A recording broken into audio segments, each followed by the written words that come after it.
श्री हनुमत्मस्तुभ्य महागच्छ कृपा निधे पूर्वभागे समातिष्ठि पूजनम स्वीकरो प्रभो ओम हनुमते नमः। पुनि पुनि प्रभु पद कमल गही जोरी पकड़ु पानी बोली गिरजा बचन बर मनहु प्रेम रस सानि सियावर रामचंद्र शंकर हरि ओम जय जय सिया राम जय जय हनुमान। बार बार स्वामी शिव जी के चरण कमलों को पकड़कर और अपने कमल के समान हाथों को जोड़कर पार्वती जी मानो प्रेम रस में सानकर सुंदर वचन बोली। शशि कर सम सुन गिरा तुम्हारी मिटा मोह सर दातप भारी तुम कृपाल सब संसौ हरियु राम स्वरूप जान मोहि परियु। आपकी चंद्रमा की किरणों के समान शीतल वाणी सुनकर मेरा अज्ञा रूपी शरद ऋतु की धूप का भारी ताप मिट गया। हे कृपालु, आपने मेरा सब संदेह हर लिया। अब श्री रामचंद्र जी का यथार्थ स्वरूप मेरी समझ में आ गया। नाथ कृपा अब गयो विषादा सुखी भयो प्रभु चरण प्रसादा। अब मोहि आपन की करी जानी यद्यपि सहज जड़ नारी आयानी। हे नाथ, आपकी कृपा से अब मेरा विषाद जाता रहा और आपके चरणों के अनुग्रह से मैं सुखी हो गई। यद्यपि मैं स्त्री होने के कारण स्वभाव से ही मूर्ख और ज्ञानहीन हूँ, तो भी अब आप मुझे अपनी दासी जानकर प्रथम जो मैं पूछा सोई कहू जो मोह पर प्रसन्न प्रभु अयहू। राम ब्रह्म चिन्मय अविनाशी सर्व रहित सब और पुरवासी। हे प्रभु, यदि आप मुझ पर प्रसन्न हैं तो जो बात मैंने पहले आपसे पूछी थी वही कहिए। यह सत्य है कि श्री रामचंद्र जी ब्रह्मा हैं, चिन्मय ज्ञान स्वरूप हैं, अविनाशी हैं, सबसे रहित और सबके हृदय रूपी नगरी में निवास करने वाले हैं। नाथ धर्यो नर तनु के ही हेतु मोहि समुझाई कहो वृष के तू। उमा बचन सुनि परम विनीता राम कथा परिप्रीति पुनीता। फिर हे नाथ, उन्होंने मनुष्य का शरीर किस कारण से धारण किया? हे धर्म की ध्वजा धारण करने वाले प्रभु, मुझे समझाकर कहिए। पार्वती के अत्यंत नम्र वचन सुनकर और श्री रामचंद्र जी की कथा में उनका विशुद्ध प्रेम देखकर हे हर से का मारी तब शंकर सहज सुजान बहुविधि उमय प्रशंसी पुनि बोले कृपा निधान सियावर रामचंद्र शंकर हरि ओम जय जय सिया राम जय जय हनुमान।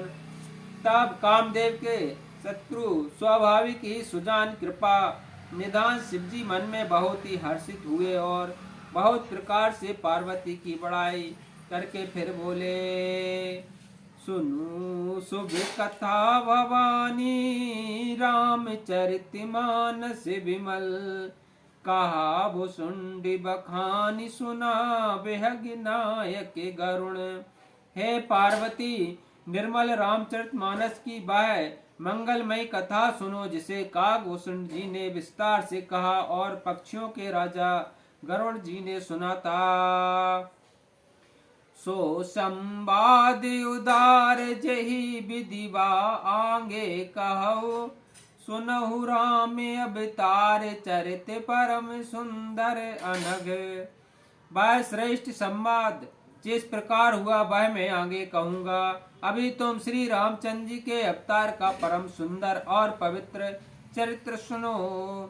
हरि गुण नामे अपार कथा रूप अगणित अमित मैं निज मति अनुसार कहो उमा सादर सुनहु। श्री हरि के गुण नाम कथा और रूप सभी अपार अगणित और असीम है। फिर भी हे पार्वती, मैं अपनी बुद्धि के अनुसार कहता हूँ, तुम आदर पूर्वक सुनो। सुनि गिरजा हरि चरित सुहाए, विपुल विशद निगमा गम गाए। हरि अवतार है तुझे ही होई, इद मिथ्यम कही जाई न सोई। हे पार्वती सुनो, वेद शास्त्रों ने श्री हरि के सुंदर विस्तृत और निर्मल चरित्रों का गान किया है। हरि का अवतार जिस कारण से होता है वह कारण बस यही है, ऐसा नहीं कहा जा सकता। अनेकों कारण हो सकते हैं, पर ऐसे भी हो सकते हैं जिन्हें कोई जान ही नहीं सकता। राम अतः बुद्धिमान वाणी, मत हमारे अस सुनहि सयानी। तदपि संत मुनि वेद पुराना, जस कछु काहे स्वमति अनुमाना। हे सयानी सुनो, हमारा मत तो यह है कि बुद्धिमान और वाणी से श्री रामचंद्र जी की तर्कना नहीं की जा सकती। तथापि संत मुनि वेद और प्राण अपनी अपनी बुद्धि के अनुसार जैसा कुछ कहते हैं। तस्मै सुमुखी सुना बहु तो ही, समझी परई जस कारण मोही। जब जब होई धर्म के हानि, बाढ़ई असुर अधम अभिमानी। और जैसा कुछ मेरी समझ में आता है सुमुखी, वही कारण मैं तुमको सुनाता हूँ। जब जब धर्म का हास होता है और नीच अभिमानी राक्षस बढ़ जाते हैं, करई अनीति जाए नहीं बरनी, सीधहि विप्रधेनु सुर धरनी। तब तब प्रभु धरि विविध शरीरा, हरई कृपा निधि संजन पीरा। और वे ऐसा अन्याय करते हैं कि जिसका वर्णन नहीं हो सकता, तथा ब्राह्मण गो देवता और पृथ्वी कष्ट पाते हैं। तब तब वे कृपा निधान प्रभु भांति भांति के दिव्य शरीर धारण कर सज्जनों की पीड़ा हरते हैं। ओम श्री सीता रामचंद्र भगवान की जय हो।